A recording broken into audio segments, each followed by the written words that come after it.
Break के बाद एक बार फिर से सी न्यूज भारत पर आपका स्वागत है। वक्त हो चुका है न्यूज बुलेटिन का। इस बुलेटिन में हम बात करेंगे बुलंदशहर की, जहां भरभरा कर गिरी निर्माणाधीन मकान की छत, एक मजदूर की हुई मौत। आगे बात होगी कौशाम्बी की, जहां जिले की बेटी सुनीता सरोज ने दुबई में लहराया परचम। साथ ही आगे बात होगी मधुबनी की, जहां क्राइस्ट पब्लिक स्कूल में पर्यावरण संरक्षण अभियान के अंतर्गत लगाए गए 150 पौधे। और भी तमाम खबरों पर आइए करते हैं विस्तार से चर्चा। बुलंदशहर में भरभरा कर गिरी निर्माणाधीन मकान की छत, एक मजदूर की मौत। निर्माणाधीन मकान की छत के मलबे में दबा एक मजदूर। गांव में राजमिस्त्री का काम कर रहा था मजदूर वाहिद को मलबे से निकालकर अस्पताल में भर्ती कराया गया। अलीगढ़ के एक अस्पताल में इलाज के दौरान मजदूर की मौत हो गई है। बता दें कि मृतक वाहिद के परिवार में कोहराम मच गया है और रो रो कर बुरा हाल हो गया है। करीब 50 वर्ष बताई जा रही है मृतक वाहिद की उम्र। मामला थाना अरनिया क्षेत्र के रोहिंदा गांव के निर्माणाधीन मकान का है। आपका क्या नाम है? अशरफ। कहाँ के रहने वाले हैं? गाँव रोहंदा। रोहंदा में एक हादसा हुआ है जिसमें एक युवक की डेथ हो गई है, क्या मामला है पूरा? मामला ये है कि वो मेरे पापा हैं, मैं काम पे आया खुर्जे, मुझे खबर नहीं मिली तो वो छत गिर गई थी। उन्हें खुर्जा ने भेज दिया, खुर्जे से मना कर दी तो अलीगढ़ से भर्ती कर लिया। उन्हें ट्रीटमेंट हुआ पर ट्रीटमेंट नाकाम रहा, उनकी डेथ हो चुकी। कहाँ गाटर गिरा? किसके गाटर सिर पे गिरा, गांव से बाहर भूरा सिंह के यहाँ ठाकुरों में। क्या कर रहे थे? मजदूरी। कितने दिन से मजदूरी? 20 दिन से। क्या नाम है आपका? शमसुद्दीन। कहाँ के रहने वाले हैं? रोहंदा। रोहंदा में एक हादसा हुआ है जिसमें एक युवक की डेथ हो गई है, पूरा मामला क्या है? मामला ये है कि क्या नाम है, उसमें हम काम कर रहे हैं, मालिक साहब ने कहा क्या नाम है बीम डलवा दे इसमें, वो मैं नहीं माना। गाटर डलवाई जबरदस्ती, गाटर की छत निकल गई उसकी, क्या नाम है न मानो। मैंने करते ये हादसा हुआ। कितने दिन से काम कर रहे हैं? करीब 20-25 दिन हो गए इसका काम करते करते। कब कर रहे थे? क्या हादसा कब हुआ था? कल हुआ 11-11:30 बजे करीब। उसके बाद हम खुर्जे लेने के बाद में सरकारी जेटिया में भर्ती करा, उन्होंने रेफर कर दिया अलीगढ़ के लिए। उसके बाद में ट्रीटमेंट चला, उनकी डेथ हो गई। उसके बाद क्या नाम है फिर मतलब घर लिया है उन्हें। अब आप क्या चाहते हैं? अब न्याय चाहे जी, अब इनका क्या नाम है, छोटे छोटे बच्चे हैं इनके। उनकी क्या लापरवाही माने जिनके यहाँ काम कर रहे थे? उनकी लापरवाही ये क्या नाम है, उन्होंने हमारा कहना नहीं माना। बोलो। उनकी लापरवाही ये है कि उनका हमारा कहना ना माना। अब आप जो लगा क्या कहना नहीं माना? हम बीम की कह रहे हैं, बीम डालना उसमें कहना है, बीम न डलवा, गाटर नब्बे नीचे, वो नीचे काम कर रहे हो, उनके ऊपर सारी छत उनके ऊपर ही आके गिरी थी। बुलंदशहर से सी न्यूज संवाददाता अदनान इबाद की रिपोर्ट। खबर कौशाम्बी से है, जहां कौशाम्बी की बेटी सुनीता सरोज ने दुबई में लहराया परचम। 21वीं एशियाई एथलेटिक्स चैंपियनशिप प्रतियोगिता में कांस्य पदक जीता। 16 मिनट 51 सेकंड में अंडर 20 में 5000 मीटर की दौड़ लगाई। कांस्य पदक जीताने पर जनपद आने पर उड़नपरी का जोरदार स्वागत किया गया। वर्ष 2022 में अंडर 18 एशिया चैंपियनशिप प्रतियोगिता में कुवैत में जीता था सिल्वर मेडल। मंझनपुर तहसील के बरई बंदवा की रहने वाली है एथलेटिक्स सुनीता सरोज। ऐसा महसूस कर रही हैं आप? मुझे बहुत अच्छा लग रहा है, वहाँ से जीत के आई हूँ ब्राउन्स मेडल, और अच्छा लग रहा है मुझे। यहाँ पे मेरा स्वागत हुआ कौशाम्बी में। अच्छा, तो आगे क्या तैयारी रहेगी आपकी? गोल्ड कब तक उम्मीद है, कब तक लाएंगी आप गोल्ड? गोल्ड अभी 2026 में सीनियर का वर्ल्ड कप, उसकी तैयारी करूँगी। वहाँ गोल्ड लाना है। आपके अलावा अन्य और देश के लोग रहे होंगे, तो उन लोगों से आप मिली तो क्या कुछ सीखने को मिला? तो एक मेरे में जो फर्स्ट थी वो चाइना की लड़की थी, बहुत अच्छी थी, तो मैं भी सोची हूँ कि वैसा ही दौड़ूंगी। वो बहुत अच्छा दौड़ी, गोल्ड था उसका। 2022 में भी आपने सिल्वर मेडल जीता था और इस बार कांस्य मेडल, तो ये श्रेय किसको देना चाहती हैं आप? मैं अपने मम्मी पापा, कोच को, और हमारे यहाँ कौशाम्बी के सपोर्ट सर बहुत करते थे। डॉक्टर केशवानी सर हैं और नगर पालिका के सर हैं, हमारे एडिशनल सर हैं। 2024 में मतलब ट्रांसफ़र हो गया उनका, और अपने कोच को देना चाहिए। मेहनत करनी पड़ी बेटा इसको आपको अचीव करने के लिए? बहुत ज़्यादा, क्योंकि 2023 में मेरा परफॉर्मेंस नहीं आया कहीं। 2024 में जाके आया, सर के पास ट्रेनिंग की, तब जाके। कौशाम्बी से सी न्यूज संवाददाता इम्तियाज अहमद की रिपोर्ट। खुटौना बाजार से सटे पूरब रेलवे लाइन पार ब्रह्मोत्रा स्थित क्राइस्ट पब्लिक स्कूल परिसर में आज पर्यावरण संरक्षण अभियान के अंतर्गत स्थानीय गायत्री परिवार द्वारा 150 वृक्षों के पौधे लगाए गए। इस पौधारोपण कार्यक्रम का संचालन विद्यालय के प्रधानाचार्य शालिनी कुमारी ने किया।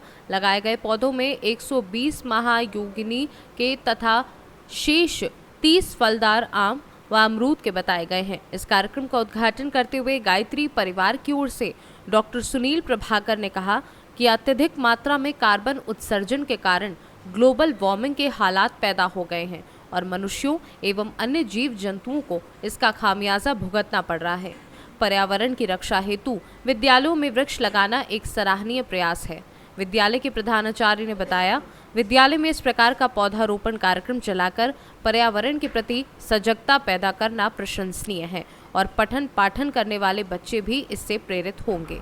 इस अवसर पर बड़ी संख्या में गायत्री परिवार से जुड़े भागवत महंतों मदन कुमार, राजवेंद्र यादव समेत गणमान्य लोग उपस्थित थे। आज गायत्री परिवार के द्वारा क्राइस्ट पब्लिक स्कूल में वृक्षारोपण का कार्य किया गया। क्या लगता है कि वृक्षारोपण से क्या क्या प्रदूषण में प्रभावित हो रही है, क्या मिलेगा फ़ायदा और क्यों आप अपने कैंपस में लगाने का इन लोगों को कहे और क्या उद्देश्य है? हाँ, सबसे पहले तो मैं अपना परिचय देना चाहूँगी। मैं शालिनी कुमारी, जो क्राइस्ट पब्लिक स्कूल की टीचर और जो यहाँ की मैनेजमेंट भी मैं देखती हूँ, और साथ में मैं जो भी यहाँ पे सर लोग हैं या फिर और भी इस गायत्री परिवार से जुड़े सदस्य हैं, उनका मैं अपने क्राइस्ट परिवार की ओर से और अपने तरफ से ही उनका धन्यवाद करूँगी कि वो आज हमारे क्राइस्ट पब्लिक स्कूल पे आकर के वृक्षारोपण का कार्यक्रम किए।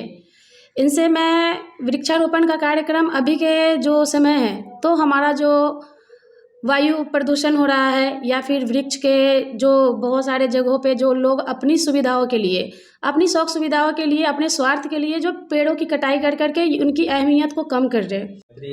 परिवार की ओर से क्या उद्देश्य है? देखिए, अब लोग गायत्री परिवार से हैं और पंडित श्री राम शर्मा आचार्य ने इसका स्थापना किया गायत्री परिवार का, और गायत्री परिवार में लाखों करोड़ों लोग जो है सो काम करते हैं। और गायत्री परिवार का उद्देश्य है मनुष्य में देवत्व और धरती पर स्वर्ग का अवतरण। तो गुरुदेव बहुत पहले लिख चुके थे कि जल संकट आएगा, इसके लिए हम लोग पेड़ पौधा लगाए। तो जहाँ हम लोग रह रहे हैं उसके लिए हम लोग का धरती पूरा स्वच्छ हो, सुंदर हो, इसके लिए पेड़ लगाना जरूरी है। और पेड़ लगाएंगे तो पानी का वृद्धि होगा, ठंडा मौसम रहेगा और जो जल संकट है दूर होगा। इसके लिए हम लोग प्रायः प्रयास कर रहे हैं कि जहाँ जहाँ खाली जगह मिल रहा है वहाँ वहाँ पेड़ पौधा लगा रहे हैं। तो इस क्रम में हमारे भाई साहब ये स्कूल चला रहे हैं, राकेश प्रभाकर इसका डायरेक्टर हैं, और हम लोग प्रयास गायत्री परिवार के द्वारा प्रयास किए हैं कि इस स्कूल कैंपस में जितना अभी 120 पेड़ लाए हैं और भी ला रहे हैं। मधुबनी से सीनू संवाददाता इजहार की रिपोर्ट। क्या मुंब्रा वालों के लिए यहाँ कोई सरकारी घर योजना लाभ आने वाला है? क्या इस बार बरसात में मुंब्रा डुबाने की कोशिश की जा रही है? क्या यहाँ अवैध कब्जा किया जा रहा है? जी हाँ, ये सवाल सी न्यूज़ भारत की टीम स्थानीय नेता और सरकारी विभाग से कर रही है कि इस जगह की भरनी और मैंग्रोव काटकर कौन सी योजना इस परिसर पर लाई जा रही है, जिसका ना ही कोई बोर्ड है और ना ही कोई सरकारी महकमा यहाँ नजर आ रहा है। क्या सरकारी योजना के नाम पर लोगों के साथ ठगी या फिर यूँ कहें कि लोगों को गुमराह कर जमीन हड़पने का काम कोई भू माफिया तो नहीं कर रहा? ये जनता का सवाल है जो भरनी कर रहा है। आखिर वो है कौन? हम शासन प्रशासन, मुख्यमंत्री एकनाथ शिंदे, उप मुख्यमंत्री देवेंद्र फडणवीस से निवेदन करते हैं कि जमीन पर हो रही मैंग्रोव की कटाई और भरनी पर ध्यान दें। जवळजवळ 150 पोलीस होते, 150-200 होते आणि मी जर तेव्हा आचारसंहिता असताना 150 पोलिसांचा बंदोबस्त भेटतो का? आता तुम्ही मला सांगा, आचारसंहिता चालू है और मेरा एक बोलने का सरकारी योजना है, तो सरकारी कुछ तो बैनर लगना मांगता है, खेती वाले को एक नोटिस देना मांगता है। और दूसरी बात, अभी खेत वाले को प्रोटेक्शन नहीं मिल रहा है। ये अनलीगल कोई एक काम कर रहा है, ये कौन सा कंपनी का है, क्या प्राइवेट है, मेरे को नहीं मालूम, उसको पुलिस प्रोटेक्शन मिल रहा है और खेत वाले को नहीं मिल रहा है। ये कौन सा इंसाफ है? ये कहाँ का इंसाफ है? कहा जा रहा है आजकल का ये? और मैंग्रोव सब ये बुझा रहा है। ये देखो हमारे झाड़ में मैंग्रोव है, सब ये देखो, ये सब मैंग्रोव के ऊपर ही हो रहा है। ये मैंग्रोव भी नहीं होते थे, क्योंकि उधर आगे देखो चलो अब डंपिंग है, उसकी वजह से हम लोग खेती लगाना बंद किया 2014-2015 से 15 से हमारा खेती बंद कर दिया। अभी मेरा 5 एकड़ जगह है, अभी ये लोग पूरा ये किया है, और हमारा वो कॉन्ट्रैक्टर कौन है? वो नाम ही नहीं बता रहा है, वो बोलता ऊपर का है, ऊपर का अधिकारी है। कोर्ट में गए क्योंकि आपके नाम 7/12 है, आप जो है शेतकरी हैं, आपकी खेती है, तो आपने कोर्ट का सहारा क्यों नहीं लिया? क्या है सर मालूम है क्या, 2014 तक हम लोग खेती कर रहे थे, उसके बाद में डंपिंग का पानी आने चालू हो गया, हम लोग खेती छोड़ दिया। उसके बाद में हमारा कुल था वो उसने कोर्ट में ये करके दावा करके उड़ा दिया। हाँ उड़ा दिया। सर क्या नाम है आपका? मेरा नाम रोहित जोशी है। सर आप आज जो चुआ पुल के अंदर जो भरनी की जा रही है अवैध तरीके से, तो वहाँ पर आप आए थे, आपने सर्वे किया, क्या पूरा मामला है, इसको लेकर आप क्या कहना चाहते हैं? चूहा पुल से लेके साबे गांव तक ये जो हम लोग जो रास्ते पे खड़े हैं, वो रास्ते का निर्माण 3-4 साल पहले चालू हुआ था, और मुझे अभी यहाँ पे मैं 3 साल के बाद आया हूँ। 3 साल पहले जब ये भरनी चालू हुआ था, ये भरनी माफिया, तभी कोविड के टाइम पे बहुत ज़्यादा तरह से यहाँ पे भरनी हुआ था, और तभी मेरा जो कंप्लेंट था, जो वेटलैंड कमेटी है उसका मैं सदस्य हूँ। तो यहाँ पे जब भी हम लोग ने कार्रवाई की थी, तब से आज 3 साल हो गए इसके बीच में, और यहाँ पे मैं आके ये देख रहा हूँ कि तब की हालत और अब की हालत, मैं आपको दिखा सकता हूँ कि मेरे पीछे जो है वो चूहा ब्रिज के यहाँ पे जो अपनी जो खाड़ी है, थाने खाड़ी मुमरा की, वो एक आपको क्षेत्र दिख रहा है। ऐसे ही वो ये साइड पे भी था, लेकिन आपको अभी दिख रहा होगा कि यहाँ की खाड़ी बची ही नहीं है। अभी आप देखोगे तो यहाँ पे कुछ तो कंस्ट्रक्शन एक्टिविटी चालू है, और ये कंस्ट्रक्शन एक्टिविटी अभी हाल फिलहाल में ही चालू हुई है। आपको अगर मालूम रहेगा तो जैसे कोविड के टाइम पे यंत्रणाएं कोविड को हटाने में लगी हुई थी, और उसका गैरफायदा उठा के ये भरनी माफिया एकदम से एक्टिव हो गया। अभी क्या है, अभी इलेक्शन है, तो इलेक्शन के टाइम पे भी जो यंत्रणा है उसके ऊपर इलेक्शन का काम, इलेक्शन का ड्यूटी, वो सब तो ये तो काम उनके जो रहते हैं, उसकी वजह से ये भरनी माफिया वापस एक्टिव हुआ दिखता है हमें। मुंबई से सी न्यूज़ संवाददाता मोहम्मद सलीम की रिपोर्ट।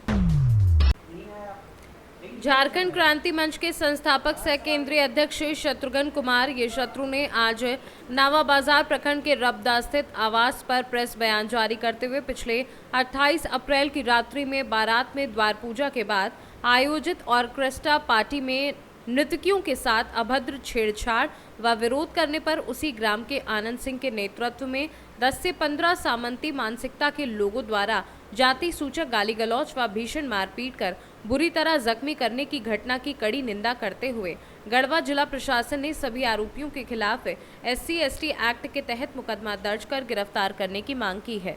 जारी बयान में उन्होंने कहा कि पलामू व गढ़वा जिले में दलितों के साथ मधुगीन सामंती बर्बरता व अत्याचार की बढ़ती घटनाओं को रोकने की दिशा में राज्य सरकार मौन साधे रहती है। यह अफसोस की बात है कि आज भी बिगड़ैल सामंती सोच के अपाहिज तत्वों को किसी दलित की बारात में घोड़ी चढ़ना, ऑर्केस्ट्रा पार्टी का नाच गाना, अच्छी गाड़ी से बारात आना, अच्छा पहनना व खाना पसंद नहीं है।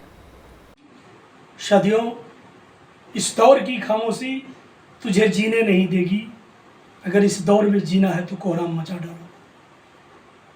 जिस तरीके से पिछले 28 अप्रैल की रात्रि में नवा बाजार प्रखंड के रबदा गांव के दही टोला के बूटन भुइया के लड़के की बारात गढ़वा जिले के बिरचंपा पंचायत के नवाडी गांव में पहुंची थी।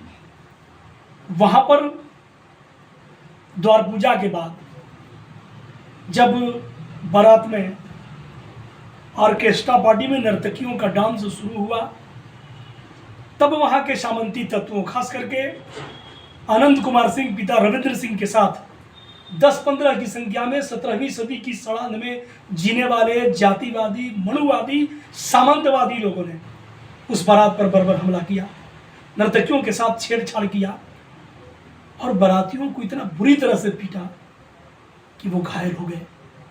पलामू से सी न्यूज़ संवाददाता मिथिलेश विश्वकर्मा की रिपोर्ट। जिले के ग्राम पिपलिया में जांच के दौरान 5 डेंगू पॉजिटिव मरीज सामने आने पर ग्रामीण क्षेत्र में दहशत का माहौल पैदा हो गया है। आपको बता दें कि गत दिनों जिले के CMHO कार्यालय में मलेरिया दिवस के दौरान CMHO डॉक्टर राजेश गुप्ता के मार्गदर्शन में शपथ ली गई थी कि जिले को मलेरिया डेंगू मुक्त बनाना है। इसी को लेकर स्वास्थ्य अमला सतर्क हो गया और जिले के हर ग्रामीण क्षेत्रों में जाकर स्वास्थ्य विभाग की टीम के द्वारा घर घर सर्वे कर लोगों की जांच की गई, जो कि जारी है, व मरीजों को दवाइयों का वितरण भी किया जा रहा है।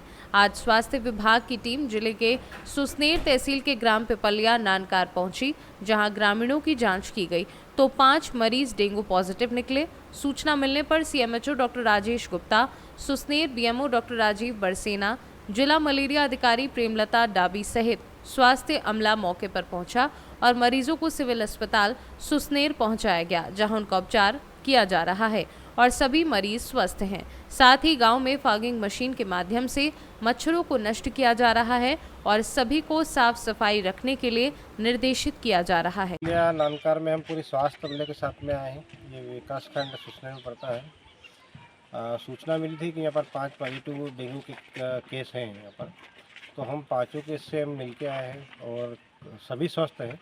और यहाँ पर जितने भी ग्रामीण लोग हैं, हमने उनको समझाई दी है कि अपने आसपास पानी जमा ना होने दें और अगर जमा होता है साफ़ सफाई का ध्यान रखें, तेल छिड़कें और स्वास्थ्य अमले से बोला है इनकी लगातार स्क्रीनिंग करें, जांच करें और अगर कोई सीरियस होता है, हालांकि ऐसा भी कोई केस हमको मिल नहीं पाया, जितने भी केस हमने मिले हैं पॉजिटिव वो स्वस्थ हैं, तो अपने आप को अलर्ट रखें। यहाँ पर हमारे सरपंच साहब से भी मुलाकात हुई है। साफ़ सफाई तो हमने काफ़ी अच्छी देखी यहाँ पर, लेकिन कुछ सोर्स हैं यहाँ पर जो गड्ढे वगैरह पानी भरे हैं जिसमें मच्छर पनप रहे हैं, तो हमने निर्देश दिए हैं कि उनको जल्दी से साफ़ कराएं। दूसरा कि जिला स्तर से हमने आज फॉगिंग की टीम भी भेजी है।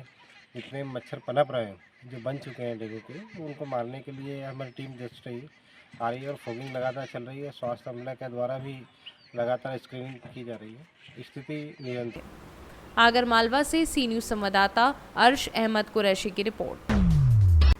जिले के सिलवानी उपवन मंडल के सिलवानी पश्चिम वन परिक्षेत्र के चौका बीट के RF 125 में मंगलवार की सुबह जुनिया पुल के पास जंगल में एक नर तेंदुए का शव मिला। सूचना मिलने पर वन विभाग कामला और नगर निगम के अधिकारी घटना स्थल पर पहुंचे। साथ ही भोपाल से जीव विशेषज्ञ wild life conservation trust doctor Himanshu Joshi एवं जयशंकर पाल, ब्लॉक पशु चिकित्सा अधिकारी बेगमगंज द्वारा तेंदुए का पोस्टमार्टम किया गया।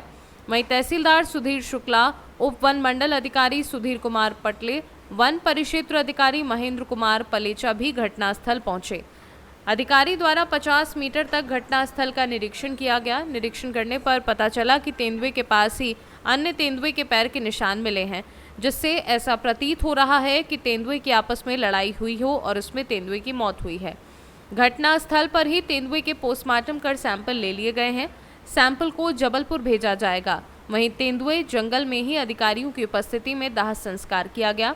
वहीं इस संबंध में उप वन मंडल अधिकारी सुधीर कुमार पटले ने क्या कुछ बताया, सुनिए। आज सुबह हमारे चौका बीट गार्ड श्री उदय पाठक अपने सुरक्षा श्रमिकों के साथ वन गश्ती में थे। तो सुबह लगभग 7:30 बजे वो जो ये राजा नल एक नाम का एक नाला ये पार कर रहे थे, तो इसमें उनको एक तेंदुए की बॉडी मिली और पास में जाके देखा तो मृत था। इसकी उम्र लगभग 1 वर्ष है और ये नर है और इसकी जो मृत्यु के कारण प्रथम दृष्टया समझ में आ रहा है कि आपसी फाइट में इसकी मृत्यु हुई है। बाकी की स्थिति जो है पीएम रिपोर्ट के बाद ही क्लियर हो पाएगी। अब इसका संस्कार कब किया जाएगा? अभी इसका पीएम होने वाला है। पीएम होने के बाद ये हमारे जो वन मंडल अधिकारी महोदय भी आने वाले हैं उनके समक्ष और वन संरक्षण महोदय के समक्ष इसका अंतिम संस्कार किया जाएगा। सिलवानी से सी न्यूज़ संवाददाता राधे श्याम की रिपोर्ट।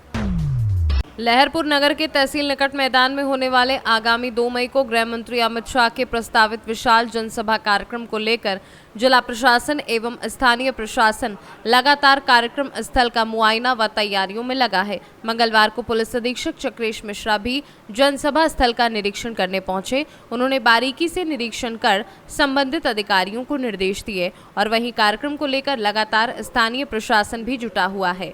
हेलीपैड व मंच की तैयारी लगातार की जा रही है। नगर पालिका अधिशासी अधिकारी भी साफ सफाई को लेकर काफी प्रयासरत हैं। सीतापुर से सी न्यूज़ संवाददाता अंकित अवस्थी की रिपोर्ट। बांगरमऊ क्षेत्र के गांव सेतुवाही निवासी 50 वर्षीय मोहन पुत्र राजाराम का शव मंगलवार की सुबह गांव के बाहर खेत में खड़ी मक्का की फसल में पड़ा हुआ देखा गया। ग्रामीणों के अनुसार शव का कुछ हिस्सा कुत्तों आदि के द्वारा नोचा गया है, जिससे उसका शव बुरी तरह से शत विशत हो चुका है। घटना की सूचना पर पहुंची बांगरमऊ पुलिस ने शव को कब्जे में लेकर पोस्टमार्टम हेतु भेज दिया है। परिजनों द्वारा उसकी हत्या के बाद शव फेंके जाने की आशंका जताई जा रही है। वहीं पुलिस घटना की छानबीन कर रही है। उन्नाव से सी न्यूज संवाददाता अजय कुमार की रिपोर्ट। फिलहाल के लिए इस न्यूज बुलेटिन में बस इतना ही। देश और दुनिया की तमाम खबरों के लिए आप जुड़े रहें सी न्यूज भारत के साथ। हर खबर आपके साथ, आपके हाथ।